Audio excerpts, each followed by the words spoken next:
Revolutions Per Minute is a weekly radio show from the New York City chapter of the Democratic Socialists of America. Recorded live at WBAI 99.5 in Brooklyn every Wednesday at 9 p.m. RPM's about doing the work to build a democratic socialist future.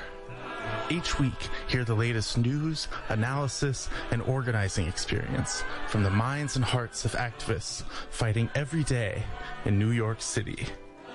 Join the movement at socialists.nyc. Hey, New York City, this is Lee Zishi coming to you from Bed-Stuy, Brooklyn, and occupied Lenape land. You're listening to Revolutions Per Minute, live on WBAI, a socialist radio show and podcast from members of New York City Democratic Socialist of America. The Democratic Socialist of America is the largest socialist organization in the United States with 90,000 members nationwide, and New York City DSA is its biggest chapter. We are run by our over 7,000 plus members and organizers who are working together to build democratic socialism in all 5 boroughs.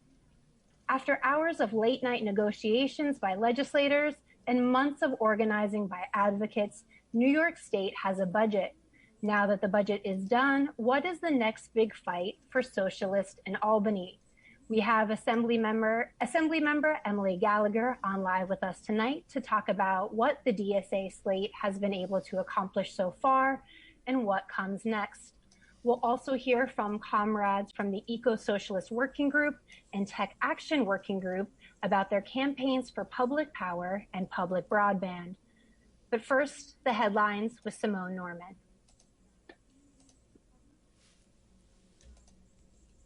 State finally legalized recreational marijuana use for adults after multiple failed attempts in previous years. Senate Majority Leader Andrea Stewart-Cousins, Assembly Speaker Carl Heastie, and Governor Andrew Cuomo announced a budget deal on Tuesday, which passed the state legislature at 3:30 a.m. on Wednesday and is now law. The budget will raise around $5 billion in new taxes through sports betting and increasing taxes on the rich, which is around 1/10 of the $50 billion proposed by the Progressive Invest in Our New York coalition. Additionally, the state budget did not repeal the Medicaid global cap, the arbitrary spending limit Governor Cuomo imposed on Medicaid spending in 2011. More than $4 billion owed to underfunded public schools, also known as foundation aid, will finally be dispersed, starting with an initial payment of $1.4 billion this year. Neither of the 2 homelessness prevention programs prioritized by housing advocates were passed. A $2.1 billion fund for excluded workers ineligible for federal COVID relief funds was established, which is the first of its kind in the country. DSA-endorsed Assemblymember Marcella Mitaines of Sunset Park joined a hunger strike to demand that the fund contain $3.5 billion. The enacted budget had no designated funding to meet New York State's emissions targets, which were part of the previously enacted Climate Leadership and Community Protection Act. And finally, corporate immunity for nursing homes was repealed in the budget, and a broad range of health care cuts proposed by Governor Cuomo were defeated. The New York Health Act, which would bring single-payer health care to the state, is now sponsored by a majority in both the Senate and Assembly for the first time. New York health officials were allegedly told to prioritize friends and allies of Governor Cuomo in the earlier days of the pandemic. Finally, Republican Assembly Minority Leader Robert Ortt submitted an ethics complaint to the state's Joint Commission on Public Ethics, charging Governor Cuomo with leveraging state resources to cover up negative details of his COVID response in order to receive a $4 million book deal. And in election news, Representative Alexandria Ocasio-Cortez endorsed Brad Lander for NYC Comptroller. City Council member Costa Constantinides of Astoria abruptly resigned 8 months before he was scheduled to vacate his term-limited seat. Given the timing of his resignation, less than 90 days from the June 22nd primary, it will not trigger a special election. That means Astoria will not have an elected representative in City Council during upcoming budget negotiations. And finally, DSA-endorsed City Council candidate Michael Hollingsworth of District 35 in Crown Heights was endorsed by LIUNA New York, a major building trades union. Our headlines are brought to you by The Thorn, an incredible weekly newsletter by New York City DSA Electoral Working Group covering local politics and radical activism. Subscribe at thethorn.nyc. And for our extended headline tonight, here's RPM's Jack Devine on the organizing going on right now to save Chinatown's only unionized restaurant.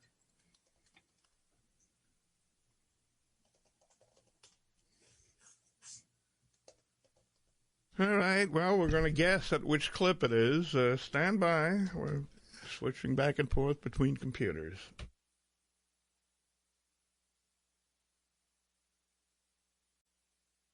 Yo, what's good, everybody? This is Jack Devine, and I'm here with Zishun Ning, who is part of the fight in Chinatown to protect the unionized workers and preserve the a great restaurant, Jin Fong. So I just want to thank you so much for joining us. Oh, thank you for having me. So can you just break down for our listeners, why is Jin Fong under threat? Who is involved in the struggle to preserve the restaurant and protect these unionized jobs? How does it connect to maybe broader fights in Chinatown and the Lower East Side? And how can our listeners get involved in this struggle? Sure. So I'm part of the Coalition to Protect Chinatown and the Lower East Side.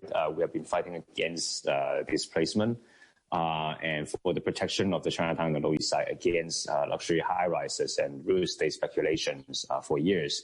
And Jin Fong Restaurant is one big example of that, because it's located in the heart of Chinatown, and for many years it has served the community.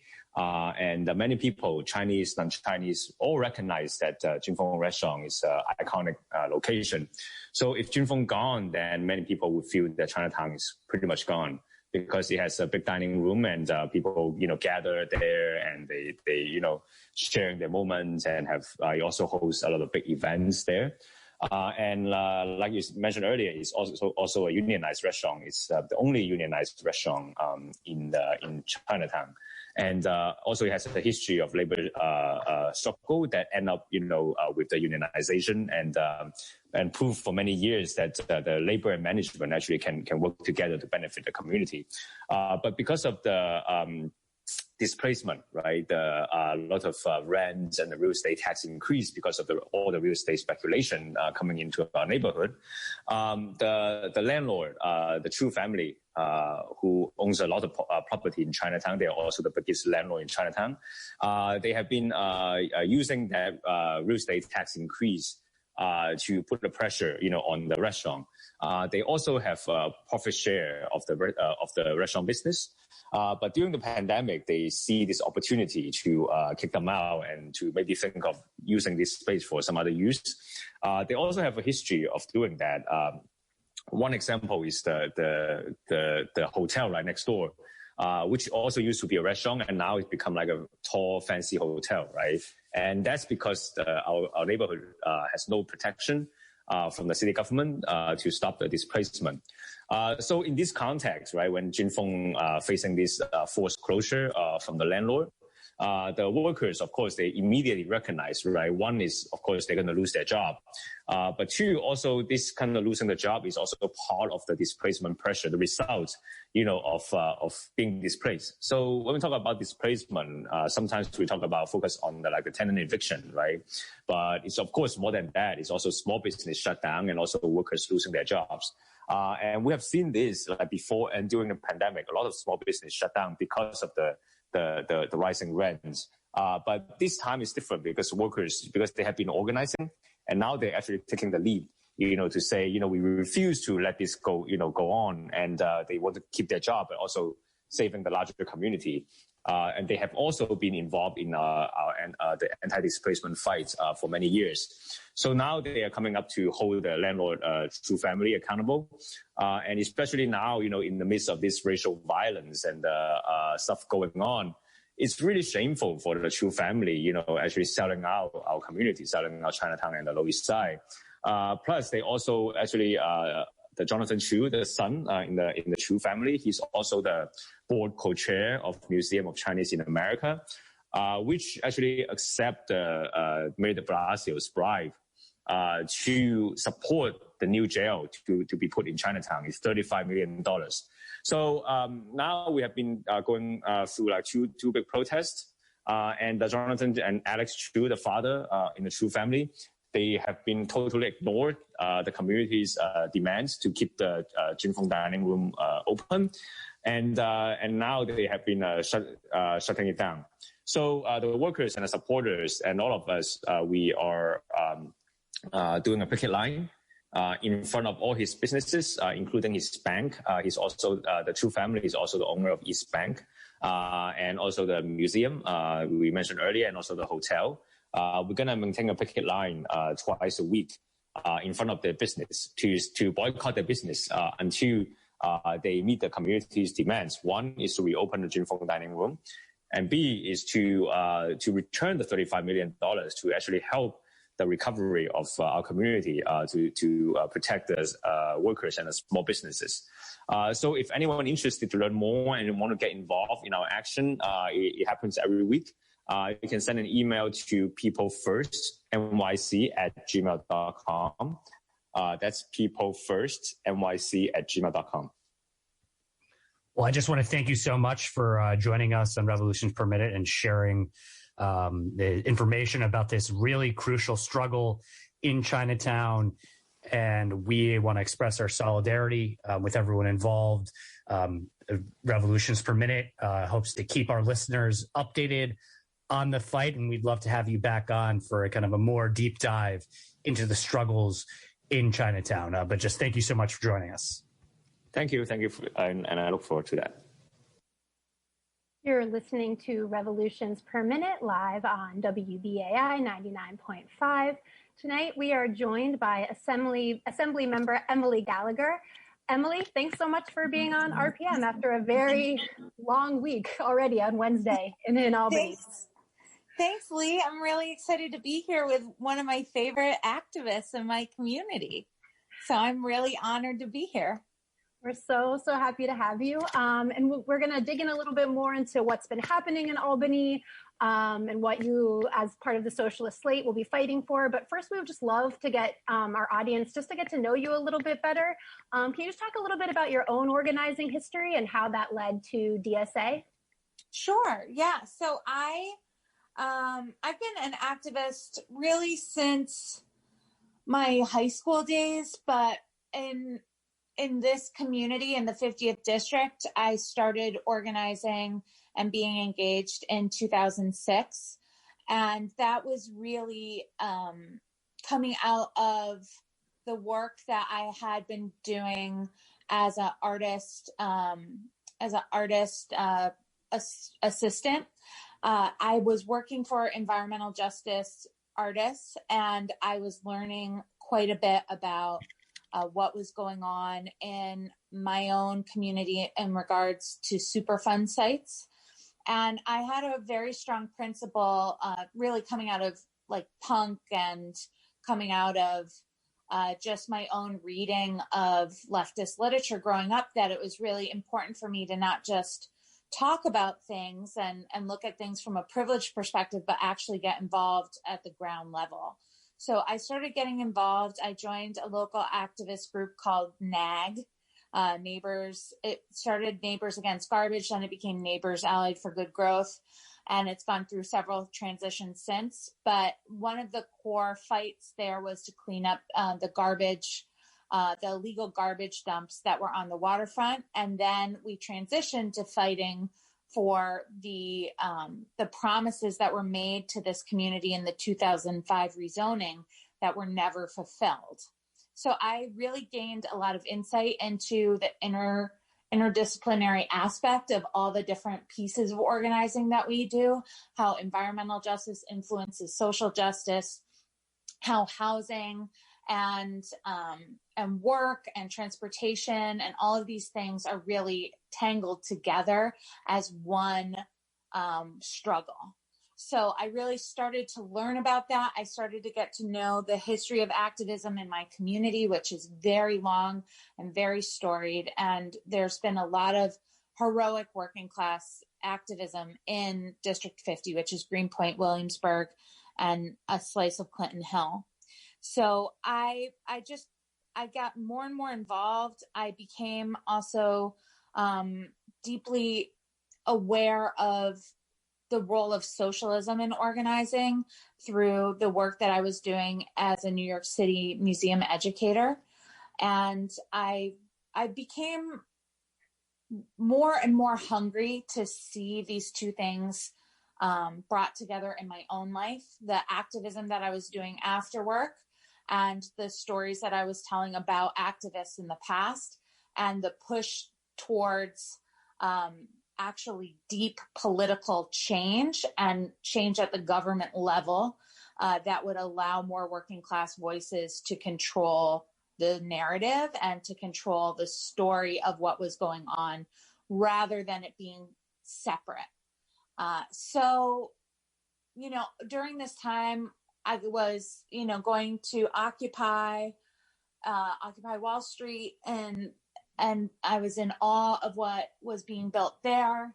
And I started to also see some political organizing happening on the left here in my district, really all the way back in 2008 with the formation of another club, New Kings Democrats, that said that essentially the Brooklyn Democratic machine was not including the voices of the community. It was really kind of an organization that was favoring their own family members and people who really represented a very narrow viewpoint rather than the robust diversity of Brooklyn.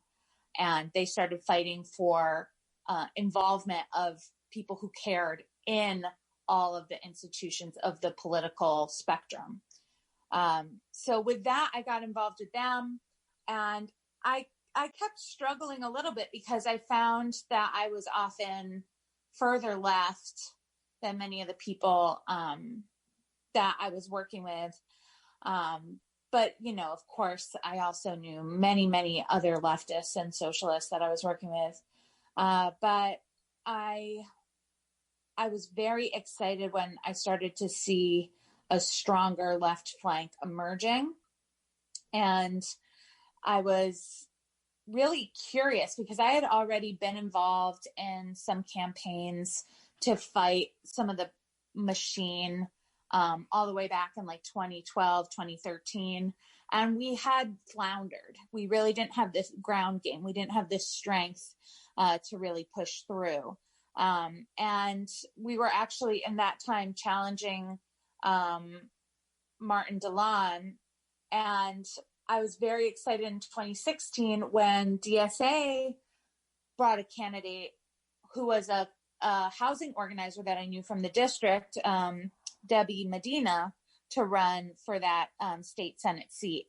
And she did not win, but I was very inspired that, this was starting to build and grow in the district, a true left voice, and that organizing capacity was really starting out. So I was very excited the next cycle in 2018, when Julia Salazar won that seat. And then I started to feel that, the impact that I saw happening at the state level just from this one cycle of freshmen who were wiping out the IDC, who were caucusing with Republicans, fake Democrats. I started to think how incredible it would be if we had a similar flank in the assembly. So I decided that I would run for the seat of my assembly member, who at that time had been already in office in 2020 for 48 years.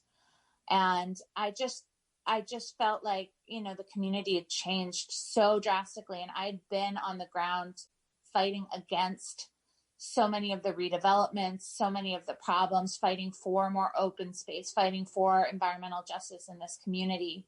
And I just thought that I could trust that I would be able to bring all those voices with me to Albany and build a co-governance style. And I also knew that the way that the machine really worked was that they would usually wait for someone to either retire or die in office, because then the hyper local community Democrats, the county committee and the district leaders would get to choose who would succeed that person. So I wanted to make sure that did not happen in my district and that we actually had the opportunity to have a real election, because usually when that succession happens, there's almost never a real opportunity. People don't like to run against incumbents. So I ran, I was elected. And then in January, because I've been running a truly socialist office and a socialist campaign, I was invited to join into the DSA slate. So that brings us up to today. Yes, and so now you're in Albany as an assemblywoman, and the New York State budget just passed. And I know there's a whole lot there, but I kind of want to, if you could just kind of briefly talk about it, because I also want to make sure we have plenty of time to talk about it. Yeah, sure. But if you could just talk about what socialists want in the budget, and maybe what were some of the biggest barriers to getting what we fully wanted. Right. So I think the biggest struggle for us was focusing on a just recovery. And what that meant to us was making sure that all of the working people were getting bailed out the way that we always bail out the wealthy, the way we always bail out the banks and the mega corporations, that we were going to be able to bail out tenants. We were going to be able to bail out every level of worker, whether or not they were working in, the old school economy of 9 to 5, or if they were a street vendor or what have you. And we also really wanted to make sure that we were building something for the future, because so often when we're in a crisis, we just take a mega dose of federal money and we don't think ahead about how do we develop a robust economy for the future that we can always fund these things. We're not scrambling every time. It's just like kind of my own bank account. I'm still learning how to be a saver and have all the different funds that I'm going to need to have the life that I want to live. Right. I feel like our states are like this too. We get a paycheck and we spend it all at once. Right. So how do we have a sustainable income for the state? And, what we really learned and know, and especially the DSA debtors and the Debt and Finance Collective, was that the way that we've been taxing people is just really focused on the backs of working people. We tax income, but we don't tax wealth. And wealth is what is passed down through generations, what is mostly hoarded by, white privileged people. And that money that sits in accounts or stocks or in artwork or all kinds of different kinds of investments, it doesn't ever go into the system to help other people. So it's really just like they call it like a nest egg, something you're sitting on. So we really wanted to think about how could we shift the economy. So the biggest challenge was definitely in, I think we had a fairly easy time finding the progressives who have been hungering for this kind of work and for this kind of alliance. There's been a lot of people there who haven't been able to do the progressive things that they've wanted to do because they just didn't have the numbers of the votes. So we were able to find and build with those people very quickly. But, the state has very different regions. And there's also, like I was saying, with the Brooklyn Democratic machine and its history, that's the history of Democratic machines across our state. So there's a lot of folks who are in office who might be coming out of that kind of process where you're more rewarded for being loyal than for being innovative and for being courageous, right? And there's a lot of fear about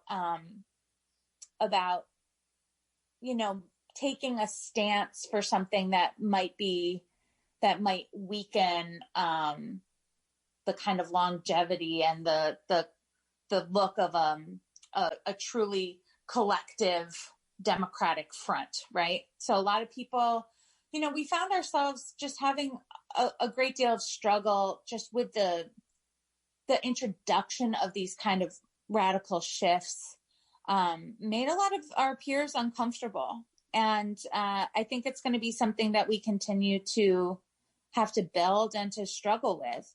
And I think that this is the first time of this is the first budget of a new era of New York State politics.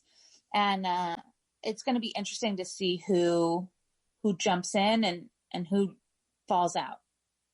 Yeah, and it'll definitely be interesting to see, what happens now that the budget is done, since that takes up so much space in Albany in the first couple of months. And I know you're a supporter of public power. Can you talk a little bit about the energy issues in your district and why you support these bills? And we'll be hearing a little bit more about them later in the show. Sure, great. Yeah, so I'm in Greenpoint, and we are a historic community in terms of the fallout of the energy industry, right? We had Exxon Oil here for like over 100 years, and we have the pollution to prove it. And what is happening right now is that and you know very well about this, there is a pipeline being built across Brooklyn to store LNG gas, and it's going into an LNG plant, liquefied natural gas, that would be in my district.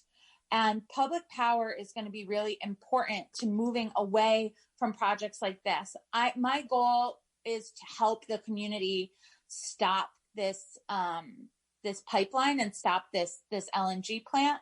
But it's important to think about how this represents the wrong path that we're on, because LNG is one of the kind of fake green fuels that people are trying to turn to instead of renewables. It's like a way that we're trying to basically continue our reliance on gas and on fossil fuels.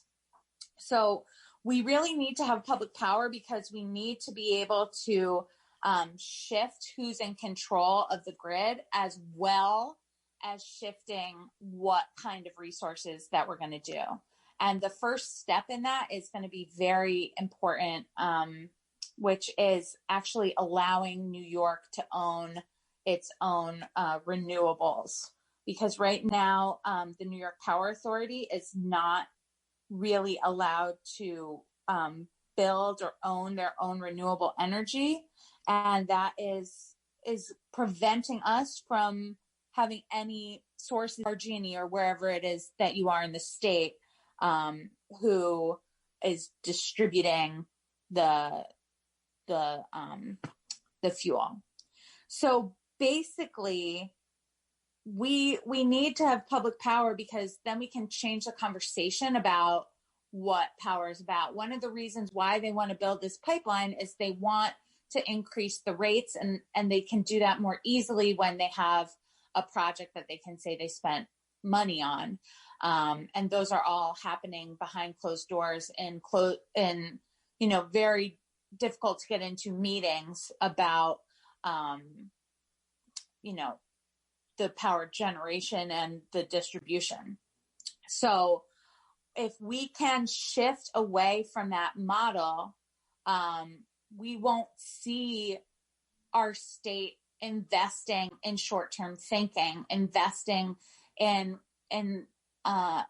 equipment and in processes that really move us away from our goals with the climate leadership and the CLCPA, which, the UN climate targets as well. We're not meeting them. We're not moving towards them as long as we are building these projects and really trying to attach ourselves to ways to make profits for shareholders of Con Edison or of National Grid. That's just, we're never going to be able to fully invest and build the future that we need to have in terms of energy efficiency, in terms of the cost and it being really available to people, and in terms of just really having control over it. Because right now we don't have control over our energy, and we are absolutely reliant on it. And yeah, Emily, there's so much more I want to talk to you about, but in order to get to our interviews with our other comrades, we might have to save this for another show, but thank you so much for being on, and we will definitely have you back on RPM soon. I am a very verbose person, so I'm not surprised it took up a lot of time. But yeah, we'll come back soon. Cool. Well, thank you so much. Lee. And thanks for all you're doing in Albany. Thanks for all you're doing here on the ground. You're listening to Revolutions Per Minute live on WBAI, broadcasting in New York City at 99.5 FM and streaming on your favorite podcast apps. We just heard from Assemblymember Emily Gallagher, but public power isn't the only DSA campaign for public utilities. RPM's Amy Wilson spoke with Kevin Way of the Tech Action Working Group about the campaign for public broadband. Hey, New York City. This is Amy Wilson for Revolutions Per Minute. I'm here with Kevin from our Tech Action Working Group. Hi, Kevin. How are you today? Hey, Amy. I'm doing great. Super excited to be here, and thank you so much to RPM for having us. Oh, wonderful. We're happy to have you here. So before we dig into our topic for this interview, could you just briefly introduce yourself and tell me a little bit about why you're coming on the show today? Sure. So my name is Kevin. I am a member of the New York City DSA Tech Action Working Group's organizing committee. For those of you who aren't familiar with us, Tech Action is a relatively new working group that was established around 2016, 2017 to advocate for technology and digital inclusion policies. And, specifically, we have done work on the Amazon HQ2 fight. We're doing work on the municipal broadband campaign, which we're super excited about and we're here to talk about today. Great. Yeah. So we're here to sort of place the municipal broadband campaign in context of one of DSA's other flagship campaigns, the Public Power, that's guided by our EcoSocialist working group. So it's really cool to see the parallels between these two different campaigns, one established and one now just launching out of your working group. So if you would, tell me a little bit about the broad strokes. What is this municipal broadband campaign? So municipal broadband is sort of an idea that's been around for, at least the early 2000s. There's a lot of different iterations of it, but our campaign is demanding and fighting for the establishment of a publicly owned, municipally operated, 100% unionized broadband service and infrastructure network to be built and owned and operated by New York City. So that's the short one-line explanation. Great. And let's dig into that a little bit more. I know that this is a coalitional campaign. There's involvement and buy-in from other groups other than New York City DSA. So talk to me a little bit about that. Who is at the table with this? Yeah, so we are very excited to actually have around 10 coalitions so far. So that includes our working group, but it also includes IBEW Local 3, which is the local representing striking Charter Spectrum technicians. And they have been on strike for over 4 years and a week now, as of late March. So they are a member of our coalition. The MORE caucus of the United Federation of Teachers is also on board, as well as Volca NY and a number of other progressive groups. Great. Let's talk a little bit about the sort of connective tissue that holds these groups together. On the first blush, the question of why would the MORE caucus of UFT, who we've had members of here on Revolutions Per Minute in the past, why would radical teachers be interested in municipal broadband, right? It's maybe not evident at first glance. So let's dig into the importance of the municipal broadband campaign. What are the problems that this public utility would solve? Yeah, so that's a really good question, and I'm really glad you asked, because there are so many problems, I think, with our current internet and broadband infrastructure in New York City. Probably the one thing that comes to the top of mind is sort of existing broadband monopolies and the level of service that they provide.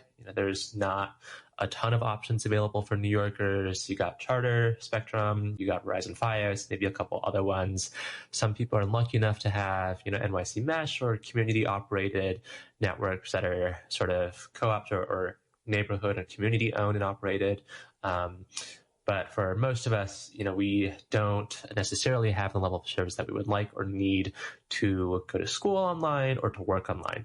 So that's sort of one thing. A second problem is digital inclusion. There's a lot of parts of the city, especially in communities of color and Black communities and low-income communities, that don't have the same level of access to internet at home that other parts of the city do. So, for instance, 30% of Black and Hispanic New Yorkers and 44% of New Yorkers living below the poverty line do not have broadband access at home. And overall in the city, about 29% of all households don't have broadband access at home. So that's a pretty significant number of people who don't have access. And we're hoping that municipal broadband would be able to provide universal access to every New Yorker who lives in our city.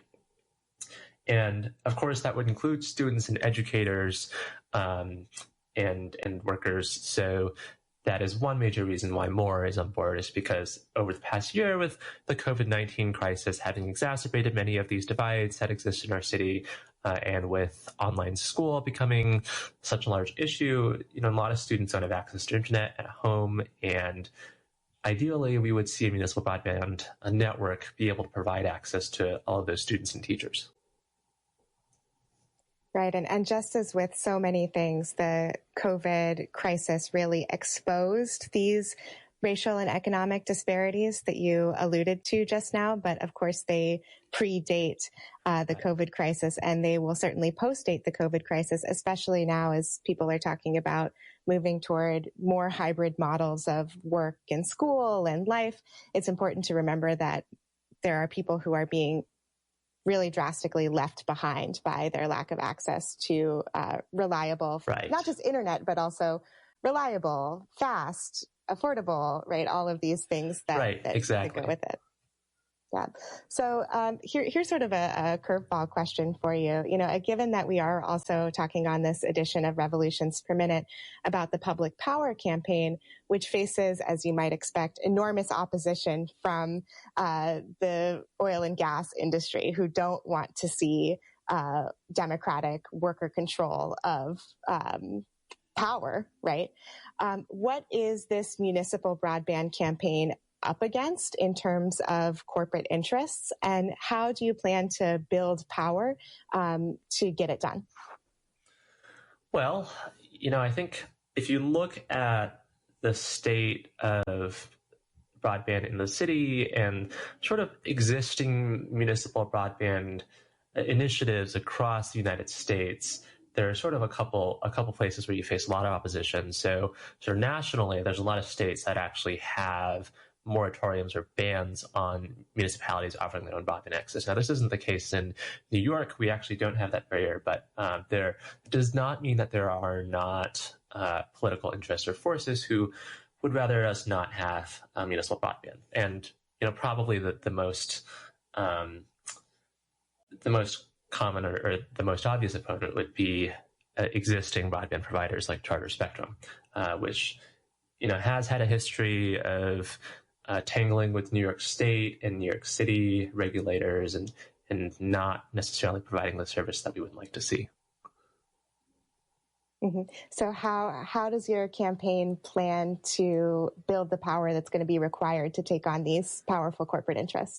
Of course, coalition building is a large component of our strategy. We've got a lot of organizations who are interested in this idea from different angles. So obviously More is interested in providing internet access for students and teachers. We've got coalition partners who are thinking about this from the unionized labor and organized labor angle, but also coalition partners who feel strongly about municipal broadband due to privacy concerns or network neutrality concerns or racial and economic equity concerns, all of which are very valid. So we've got this very broad segment of organizations who are working together on this. I think we haven't officially launched yet, but once we do officially launch, we will want to get a lot of volunteers making phone calls, knocking on doors and telling people about municipal broadband and getting people on board for this idea so that it can gradually build momentum and eventually get implemented by the city. Yeah, and from the perspective of an organizer, it seems to me like it's going to be a pretty interesting and maybe easy wrap, as we say, at the door, right? And I think a lot of this is also a matter of organizing the imagination, right? That there is an alternative to private sector controlled internet, right? Just as there is an alternative to privately owned oil and gas companies that aren't accountable to the communities that they continue to pollute, again, with the same racial disparity issues that you mentioned for tech. So there's a lot of parallels here, but I'm just picturing knocking on a door and saying, hey, do you hate Spectrum? Right. And that's not a hard sell for somebody if you've only had Spectrum and have been experiencing internet outages, can't get online for school, et cetera. Yeah, absolutely. So we know a better world is possible. And here at Revolutions Per Minute, we always like to offer our listeners a way to get involved with making that happen. So, Kevin, what do you have to share with folks who might be interested in following this campaign or volunteering their labor or their expertise? Yeah, so we have a very simple sign-up form. We would love to have folks just sign up to get involved or even just to get updates about the campaign. You can go to internetforall.nyc/join, and that's the word FOR spelled out. So internetforall.nyc/join. Great. And any final thoughts for the audience? I think this campaign, I think is really going to take off, especially with the COVID-19 crisis and all of the fault lines that we're seeing with our existing internet infrastructure. I think municipal broadband is an idea that is finally going to have its moment in 2021 and 2022 or so, and really crossing our fingers that this is going to happen soon. Great. Well, thanks so much for speaking with us here on Revolutions Per Minute. We wish you the best with the campaign, and please keep in touch. Let us know how it's going. Thanks a ton, Amy. Have a good night. Earlier in the show, you heard from Emily Gallagher, who is very excited to bring public power to Assembly District 50 in North Brooklyn. Earlier today, I talked to Daniel Golden, who with the New York City DSA EcoSocialist, about the public power bills and how passing those bills is one of New York City DSA's next big fights. Hey, Daniel. Welcome back to RPM. Hi. Thanks for having me. A few episodes ago, we had on some EcoSocialist members and members of the New York Public Power Coalition to talk about how that coalition is building a movement to win public power, but we didn't really dig in at all to any of the bills, what's actually going to be the way that we get public power in New York. So I was wondering if you could start off by talking about the two public power bills and what they'll do. Yeah, sure. So first off, just a little bit of education on our energy grid. Our energy grid is basically split into three parts. You have generation, which is like the things that actually, make the electricity we use, like the fossil fuel plants, solar panels, wind turbines, whatever. Then you have transmission, which basically takes those things to power centers, to regional areas, to cities and whatnot. And then you have the distribution side. And those are the companies that basically take that energy and distribute it to like your homes and churches and businesses, whatever. So our two bills basically target the entirety of the energy system in two big chunks. Our first bill is called the New York Build Public Renewables Act, and it's getting introduced in the Assembly this week, which we're really excited for. And that bill would basically allow us to build out public renewable energy really, really quickly in time to meet both our climate goals and also what the science demands. So right now, New York State actually already has a public utility. It's called the New York Power Authority, or NYPA. It was created by Franklin Delano Roosevelt when he was governor of New York. And it actually provides electricity to most municipal buildings, NYCHA, the subway system. And right now, NYPA is not allowed to build any renewable energy. They're not allowed to build any new energy, any energy generation. Our bill would allow NYPA to build out new renewable energy generation, and they can actually do that for quicker and cheaper than the private sector. So this will allow us, it also contains fairly stringent targets. So NYPA will have to build out like a lot of renewable energy really, really quickly. New York has a climate deadline of getting 70% of our renewable energy of our electricity from renewable sources by 2030. We're not going to meet that at the rate we're going, and New York State has a really bad habit of setting stringent renewable energy deadlines and missing it. Our bill will allow us to meet that really ambitious goal. So that's the New York Build Public Renewables Act, and it's kind of the first step towards winning public power.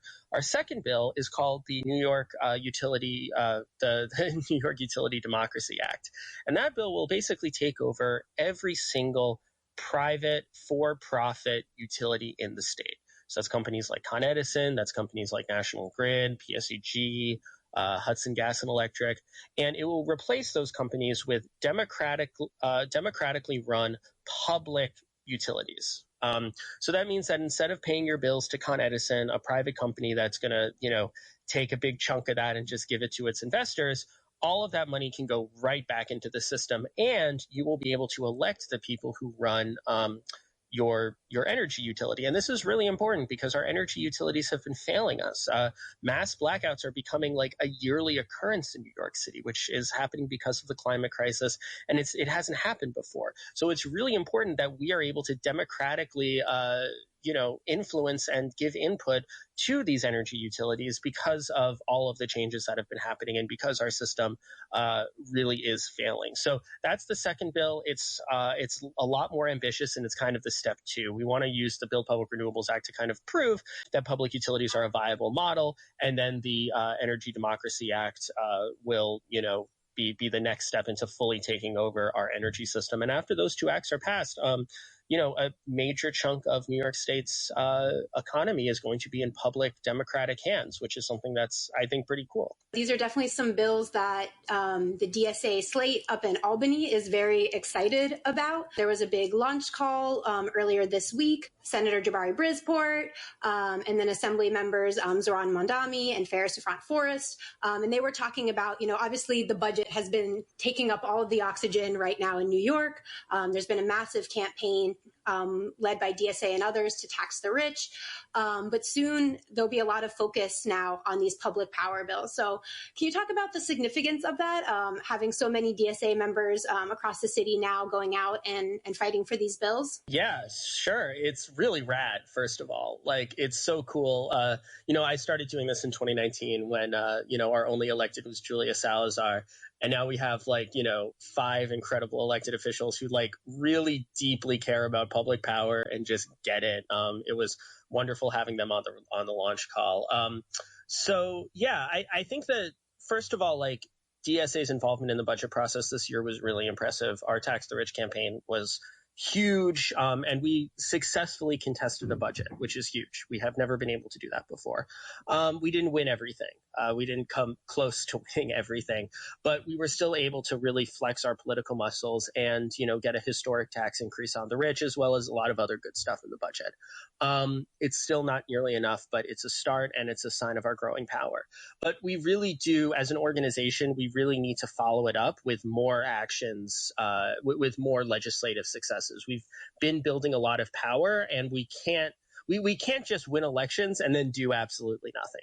Right? That's a complete betrayal of what we're about. And with the budget, we were really successful, but we need to keep putting that pressure on, and we need to keep scoring legislative victories. And this year, public power is, we have a really good chance of passing the Build Public Renewables Act. We have all hands on deck for passing the Build Public Renewables Act. Our electeds are 100% committed to doing that. And this is a great chance to get a absolutely major victory. And on top of that, there's a lot of talk about public power in Washington as well, on the national level.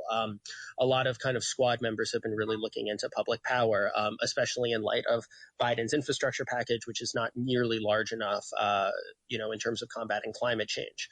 So this fight actually has national implications, because if we're able to pass the Build Public Renewables Act, we can get funding from Washington and use it as a blueprint for future public fights. And so this not only will be huge for New York State, but it's a huge national fight for DSA as well.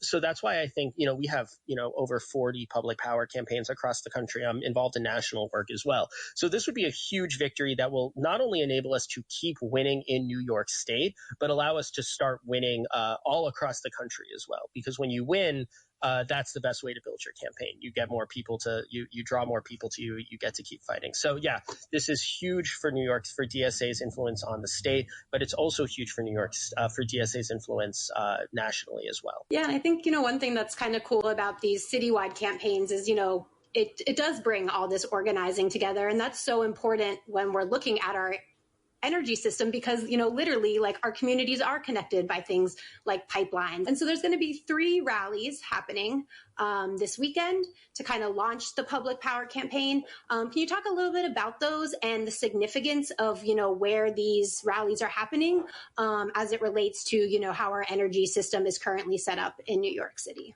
Yeah, absolutely. So, so right now we're going to be having 3 launch rallies across the city in Brooklyn, Queens, and the Bronx.